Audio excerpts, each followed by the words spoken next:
नहमदुहु व नशरी अला रसूलिहिल करीम। एक सवाल हमारे पास है कि क्या मस्जिद के लिए मॉस्क का लफ्ज़ इस्तेमाल कर सकते हैं? नहीं, देखिए इंग्लिश में, अंग्रेज़ी में मस्जिद के लिए मॉस्क का लफ्ज़ इस्तेमाल किया जाता है, बिल्कुल कर सकते हैं, कोई हर्ज नहीं। अरबी में इसके लिए जो लफ्ज़ इस्तेमाल होता है, मस्जिद का लफ्ज़ इस्तेमाल होता है। कुरान मजीद में मस्जिद ये कई मरतबा इस्तेमाल हुआ है।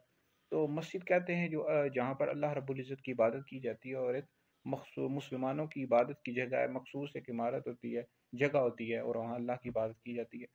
तो मस्जिद के हवाले से अगर आपने तफसील के साथ वीडियो सुननी हो तो मुफ्ती दानिश हैदरी मेरा यूट्यूब चैनल है, आप सर्च कर लें मुफ्ती दानिश हैदरी। मस्जिद के हवाले से आपको तफसील के साथ मालूमात मिल जाएगी, वीडियोस मिल जाएंगी। और बाकी कोई भी इस हवाले से मजीद कोई वीडियो सुनी हो, कुरान मजीद की तफसीर सुननी हो, कोई हदीस की शरह सुननी हो, तो मुफ्ती दानिश हैदरी मेरा यूट्यूब चैनल आप सर्च कर लें, तो वहाँ आपको तफसील के साथ मालूमात मिल जाएंगी। बहरहाल ये वीडियो सुने या कोई भी मेरी वीडियो सुना करें, सुनकर आगे शेयर कर दिया करें, ये आप लोगों के लिए बहुत बड़ा सदका जारी है।